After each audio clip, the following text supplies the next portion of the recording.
Baltimore Ravens. The Ravens are favored by 3 points. This one's a tough one. I mean, the Ravens were just terrible last year. They get a slew of people on their defense back. I'm gonna go with the Baltimore Ravens. I'm gonna say getting healthy. I think they're gonna be having a good shot of be winning this game, and real shot of making the playoffs. That we'll see. I mean, we're talking about the Bengals and the Steelers running away with the AFC North. I think the Baltimore Ravens might have a lot to say with that. Plus, I have a slight feeling, this is still on this honeymoon era with Tyrod Taylor, who played decent. Is he going to take that next step up? I don't know. And I'm going to say also that the Buffalo Bills getting Rob Ryan as your defensive coordinator, you're just, unless Rex is still just taking over from here on out, and that's still, I guess, having Rob in there, he might totally ruin it. And then there's going to be a clash, and then there's going to be some drama, and the Buffalo Bills are going to suck. It's inevitable. Next game will be the Tampa Bay Buccaneers, 2.5-point underdogs as they travel to Atlanta to play the Falcons. This one's hard to say. I'm gonna go with the Falcons in this one. I think they maybe improved their defense a little bit. Added guys around Vic Beasley. Defense should be a little bit improved. Julio Jones, hard man to stop. I think we've seen this ceiling hit for Matt Ryan. But it's going to be interesting to see. The Buccaneers, I think they could be one of those teams that might surprise people with a little bit better of a run, or they're that team on the rise. They're not going to be there yet, but they're going to be a tough out. So we'll see that one. It's going to be, I think, a good division matchup week 1, and I'm going to go with the Atlanta Falcons. Next matchup is the Cincinnati Bengals. They're 2-point favorites on the road against the Jets. And I'll have to agree with that one. I think, again, the Bengals, as they were last year, they're going to be out for blood this year. Hopefully for them, winning a playoff game. See about that. But see what happens there. But anyway, as far as the New York Jets go, I don't know. I mean, it's for me. It's some reason it's hard for me to see them going back to being that 10-6, almost making the playoffs kind of team. To me, this kind of screams like just a typical season where things kind of fall off a bit. People maybe expect you to be 10-6 now, so maybe then now you're gonna be a 7-9 team. I don't know. It's gonna be interesting there. Chicago traveling to Houston, and the Texans are 5.5-point favorites. And I'm gonna stay with Houston all day on that one. The Bears got Josh Sitton, so now their line's a little more beefed up, I guess we can say. But Brock Osweiler, well, I don't think he'll ever live up to his contract. I wonder what's going to be rated worse by the end of the year. Is it going to be the Sam Bradford trade or the Brock Osweiler mega deal that he got? Probably still going to say Sam Bradford, but I don't know. Anyway, I'm gonna like the Texans. I think Texans win that one big. With J.J. Watt, it's gonna be a little bit of an uphill battle for him. Coming back from his surgery, not really playing all season, but I still think their defense is good enough to stop the Bears. Bears are gonna have somewhat of a long season. The Minnesota Vikings are 2.5-point favorites as they travel on the road to play the Tennessee Titans. This one's gonna be hard to say. Vikings are still gonna be a good team, but Sean Hill is your starter. Man, oh man, it could get crazy. But I'm gonna go with the Titans to win this outright and beat the spread, obviously on that one too. So. I think there's going to be a little bit of a Teddy Bridgewater hangover, and it's gonna hurt a little bit. Going into the next game is going to be the San Diego Chargers. They're 6.5 point underdogs as they travel to play the Kansas City Chiefs. I think the Chiefs are going to be another tough team. They're going to be a team that really makes some noise in the AFC West. So I'm going to go with the Kansas City Chiefs.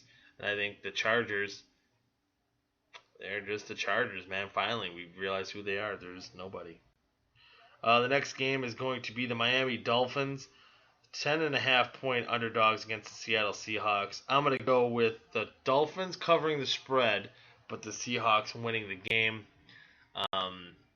Again, I think I'm just going on those notes that statistically, under Pete Carroll, that the Seattle Seahawks just usually start off slowly.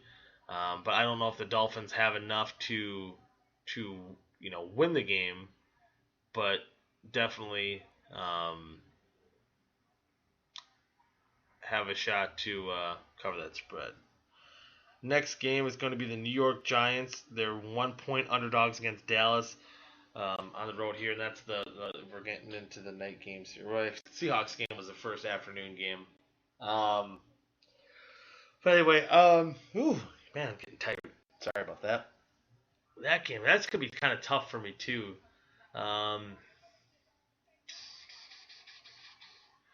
It all depends on how Dak Prescott plays.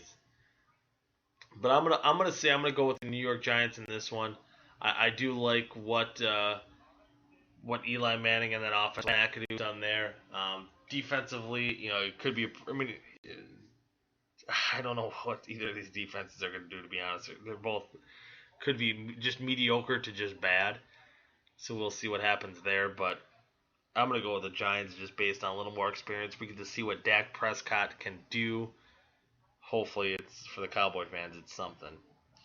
The Detroit Lions are 3 point underdogs as they travel to play the Colts. And this is going to be, if call it what you will, my upset special. Yes, it is. I'm going to say that, I think a lot of people, again, too, are underestimating the Detroit Lions. A team that really, a legal batted pass in the back of the end zone of beating the great Seattle Seahawks, really got lucky or got unlucky in love with the Motor City Miracle for the Detroit Lions. For the Green Bay Packers. So basically, getting unlucky in 2 games. I think they're right around that 7-9 mark. And it seemed like after that game went down, after the Motor City Miracle, that the Lions kind of checked out. And I'm going to say that I'm just going to go compare based on history too. That people now think Matt Stafford's going to be terrible because he doesn't have Calvin Johnson. I'm just going to say this may be a move that reminds me more of when Sterling Sharp had to suddenly retire after the 1994 season, and that's when we started seeing Brett Favre win MVPs. I'm not saying Stafford's going to do that, but basically he'll become a better quarterback because he'll have his focus on one receiver for the whole game. Spread that ball around, spread that butter up, keep it unpredictable. You can score a few more points. You still have a hell of a defensive line. You have good linebackers. Your secondary is where it can turn pretty ugly. That I think the Lions could be in playoff contention late in the year. As far as the other side of the things for the Indianapolis Colts, I'm not sure. I'm not sure how to totally gauge this team. It's going to be interesting for sure. Defense mediocre. You'll have Andrew Luck, but can he stay healthy? Do you solve these problems on your offensive line? That's the big question. That's what we'll find out tomorrow. But I'm going to go with, in my upset special, I'm going to go with the Detroit Lions over the Indianapolis Colts. Going into the Sunday night game, we have the New England Patriots, our 7-point underdogs against the Arizona Cardinals. And that's down in Arizona. I like Arizona all day long. I'm thinking, Jimmy Garoppolo, he might do fine in the absence of Tom Brady, but you're playing a very complete team in the Arizona Cardinals, maybe a Super Bowl favorite. This might even be a Super Bowl preview here, but without Gronkowski today, it's going to be a totally different game if the than if these two players play, or these two teams play in February. Just a couple more games here to go, too. We have the Pittsburgh Steelers. They're 3-point favorites on the road when they travel to Washington to play the Redskins. I'm going to go with the Steelers on this one. Again, the high-flying offense will get things going, get things done. They have, I think, an improved defense. Still young, still not quite there.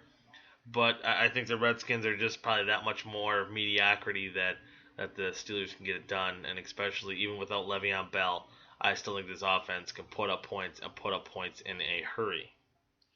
And then the last game is going to be the Los Angeles Rams. They're 2-point favorites against the San Francisco 49ers on the road or at San Francisco.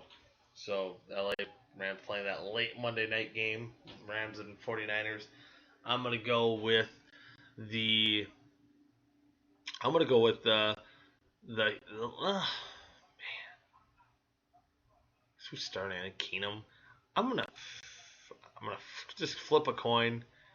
I guess go with the Rams. I don't think the Rams are gonna be that good. I don't even think the Rams are gonna be as good as people are thinking either. I don't see them being a 7-9 team. I could see them more being a 4-12 team. I think they're just as much in shambles, and I think people want to see them do well too, just because they moved from St. Louis to LA, and they want the LA team to pop and be a very good football program, but I just don't see that happening. So I'm going to go, and at the end of the day, still go with the Rams, but we'll see. The 49ers are probably going to be pretty bad too. I don't know. But with that, those are all the games there. So we'll wrap up this week's episode of Sports Talk 920. Hopefully get Rudy on in the next couple weeks. Not going to make any promises like I did with the NFL preview show that was supposed to happen Monday, so we'll just hold off on that. But potentially a show Tuesday with Rudy. Be sure to wait and see if that happens. But until next time, you can follow us all week long on Twitter at ST920, at twitter.com, on our Facebook page at facebook.com/ST920, and on our blog at sportstalk920.blogspot.com. Until next time, I'm Mike Goodman. Thank you all for listening to this week's episode of Sports Talk 920. Good day now.